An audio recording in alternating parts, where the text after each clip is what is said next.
Hello. Want to take just a few minutes to let you know that no matter what, God has peace for you. If you want that peace, you can find that peace. Today of all days, Monday, looking for some relief, hoping to see something in the mail, hoping to have good news and not bad news. But instead of getting good news today, we received nothing but bad news, and our peace and our faith was challenged greatly today. With so many different things happening to all of us, the financial pressure, issues that we are dealing with, health issues, not of Frida and I, but people we certainly do care about deeply for, having great health issues and problems and shocks about health and different things. It all seemed to hit us today. So many different things came upon us today, and I still, in the midst of all of these negative things, have peace. Let me read you just a couple of verses here and go over a few things with you just real briefly. It says in 1 Peter 3:11, they must turn from evil and do good. They must seek peace and pursue it. It is imperative that we pursue peace, that we seek it out.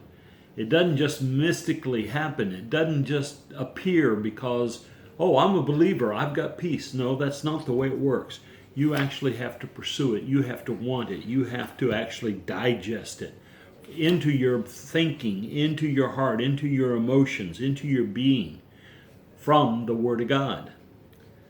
The whole idea is that we are to pursue or to seek after it. We are to do whatever is necessary to apprehend it. We should learn to live at peace with other people, and when we feel like somebody is not giving us the answer we want, we should not get angry at them. We should not try to force them into compliance to our will, but we should understand and trust in God that He has our circumstances, that He will take care of us. No matter what the news is today, our God is still God. He is still on the throne. It says that we are to live peaceably with everybody in our families, in our homes, in our neighborhoods, at work, especially at church. So much is said about unity and finding peace in the church. We need to be people that care more about peace than anything else in our lives. We should have peace with God. What is more important than you having peace with God, having settled your relationship with God, having put everything into its right priority, and that we take everything that we have with our utmost power, our utmost drive and ability, pursue peace. And the way I pursue peace is I pursue it through the Word of God. And so I put together some things that I think very, very good for me. May not be as good for you, but they are great for me. Romans 14:19 says, so then, let us pursue what leads to peace and to mutual edification. Hebrews 12:14, pursue peace with all men as well as holiness, without which no one will see the Lord. Our relationship with God depends upon our peace with God and upon our pursuit of God, our holiness, becoming more God-like as best we can, serving the needs of others. Notice this. In 3 John 1:11 it says, beloved, do not imitate what is evil, but what is good. If you're going to imitate something, if you're going to live for God, you're going to emulate the things of Jesus, not the things of this world. The one who does good is of God. The one who does evil has not seen God. 1 Thessalonians 5:11.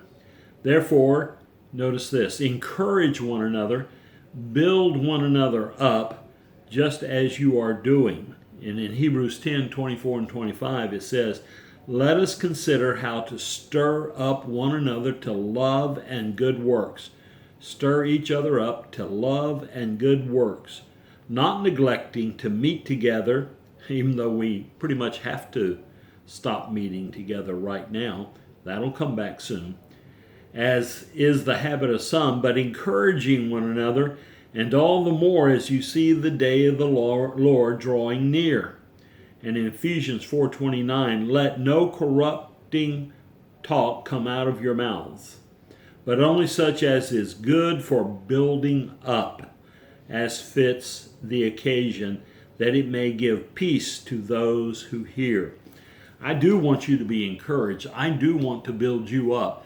I want you to know that God is there for you, and if you pursue Him,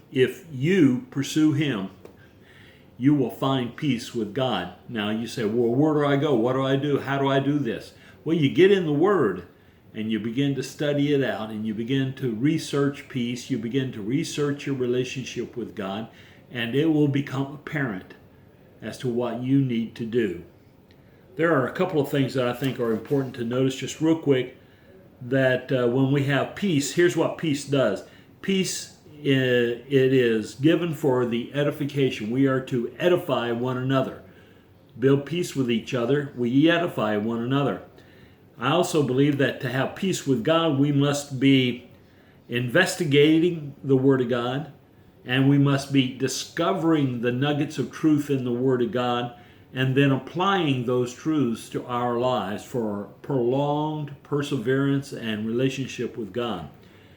To have peace will be encouraging and supportive of one another. I have taught for a long time that we are actually here to make each other successful, so that we can all together overcome this world and achieve eternal glory with Jesus Christ. And so I don't want to tear anyone down. I don't want to criticize anyone. I don't want to make light of any preacher or any church or ministry. I simply want to encourage you to pursue God. Know God all the more, especially when we're under attack like we are now. There are 4 things that I think that I get from this little study on peace. Peace comes from knowing Jesus and is not linked to my circumstances. No matter what my circumstances are,